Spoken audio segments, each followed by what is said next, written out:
Hey guys, this is Gone for Grub here for another one, and we're going to show you the crossbow I'm trying to build. Now right here is a trigger piece for it. Right here it just shattered apart, but it's not very good wood. I needed to use something different. But that's what the trigger is basically going to do. Right here holds onto the string, and this is on the trigger that fires it. When the trigger slams down, this goes this way and it releases the string. And I've had several attempts, but like, see, this one's broken. This one just shattered on through the inside of it. And I have some other ones somewhere around here that are broken too, but I keep trying to build them. I just took on the bandsaw and I made a trigger that works.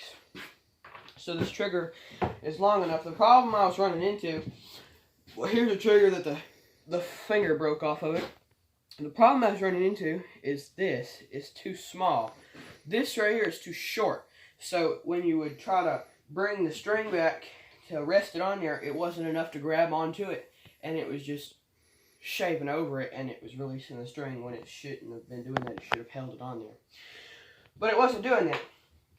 So I took a piece of PVC, and I'm going to have to rebuild this because it seems like it's too short. And it takes too much draw to get back. So I'm definitely going to have to put a new...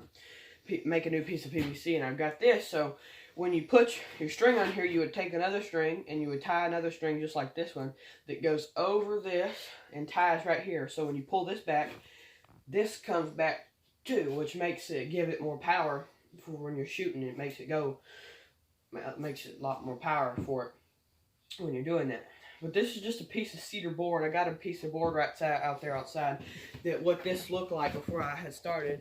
It looked like that piece of wood right there before I started, and then I turned it into this right here. And I've got the dowels. I took wooden dowels and drilled holes in between the pieces of wood, and that's what it looks like on the inside right there. The trigger mechanism will be put back here when I fabricate a one that works. And you just take your dowel and hammer it in, just make sure it's smooth and flat with the wood. And make sure all that. And I sanded it down, and I took a Dremel. It's not the straightest thing in the world, but I took a Dremel and I Dremeled a groove through here and through the PVC pipe, so it'll give it a nice groove for the arrow to go in. And for this particular one, I have to fabricate arrows for it. I have to make the arrows. So I got an arrow right here that I made. It's just out of the same dowel I use these for, just a little sharpened tip. And I had to take the tip on this because the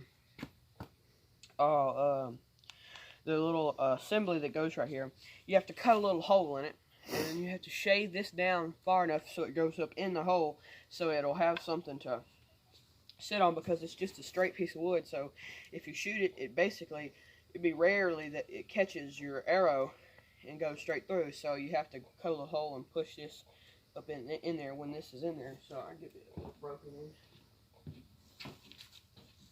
in. See? This will do. It'll do this, and it's got a little hole, and that's the piece that broke off. What I cut a hole into it. This would be on the same side, so it'd go right in between there, and then the string would release, and it would shoot the arrow out. Now that's all I got for this one. Hope y'all have a nice day. Gone for Grubs out.